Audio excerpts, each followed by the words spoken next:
Hello, ma'am. Any tips how to make instructional materials? Ma'am, any tips po sa paggawa ng instructional materials? Hello po, gusto ko lang po humingi ng suggestion and tips for the instructional materials na gagamitin sa final demo. Topic ko po is about diphthongo. Hoping mapansin nito and thank you. Hey, it's me, Bads Veron, known as Crucita sa TikTok. It's another day, another kaalaman.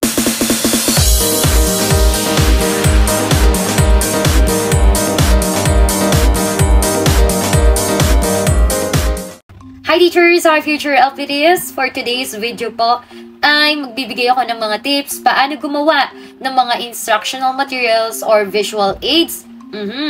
Based on my experience po ha. So ano muna yung mga dapat nating isaalang-alang, mga dapat nating isipin kapag tayo ay gagawa ng instructional materials.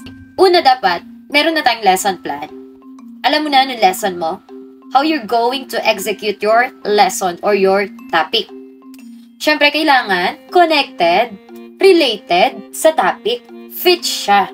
Mahirap naman na ang lesson mo is mathematics, wala namang connect yung mga hayop, wala namang connect yung mga pabula-bulaklak mo, ilalagay mo sa instructional materials mo. Pwedeng mag-design, but it's better na kailangan related sa topic. Simple lang ako gumawa. Based on my experience po ulit ha, ganito lang po ako. Pero most napapansin po lagi ang mga instructional materials ko is colorful daw, maganda, malaki, yung nakikita, ganun daw po. So yun, di sa nasabi ko, kailangan mas maganda, colorful. Huwag naman yung super colorful na parang colorful, maganda sa mata. Dapat magaling kayo sa pagko-combine ng color. Pero actually, ako hindi naman ako asing ganun kagaling din. Gusto ko lang, may makulay din. Tapos, nakikita ng mga bata hanggang sa likod. Naiintindihan po? So, yun lang naman yung iniisip ko lagi tuwing gagawa ako ng mga instructional materials and visual aids. So, may ipapakita ako mga videos sa inyo kung paano ako gumagawa ng mga instructional materials, IMs, or visual aids.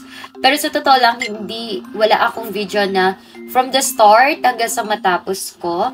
Kasi hindi ko naisip na pwede pala ako. Actually, naisip ko, pero hindi ako nag-video. Sorry na.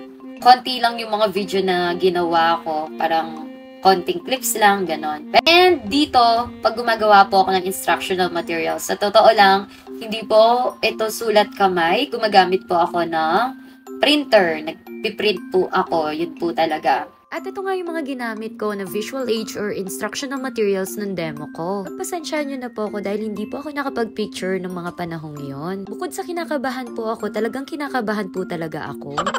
At i-share ko na nga rin po pala yung mga dati kong ginagawa na visual aids nung college ako. Sa totoo lang, wala namang pinagbago yung mga ginagawa kong visual aids at sa ngayon. Kung mapapansin nyo rin po, simple lang rin po akong gumawa ng visual aids at instructional materials. Dahil minsan na nga lang din tayong mag-demo, kailangan magpakitang gilas na tayo. Hindi po natin maiiwasang gumastos, lalo na kung gusto rin natin ng magandang visual aids. Sa paggawa ko nga ng visual aids, more on tar papel po ako para may mga malalaking letra. Hindi po ako nagdo-drawing kundi nagpiprint lang din po ako. Kailangan yung mga sinisave nyong pictures po ay magaganda ang quality. And maaari po kayo mag-tar papel sa Microsoft Word or Excel po or kaya sa PowerPoint din po. Pagdating po sa mga letters or words din po, hindi po ako nagsusulat kundi nagpiprint din po. At dito nga ay kailangan malaki po ang font natin. At gumagamit din talaga ako ng ruler dito para pantay-pantay po ang pagkakagupit ko. At nasa inyo na po yan kung paano kayo maggupit kung gusto nyo pong by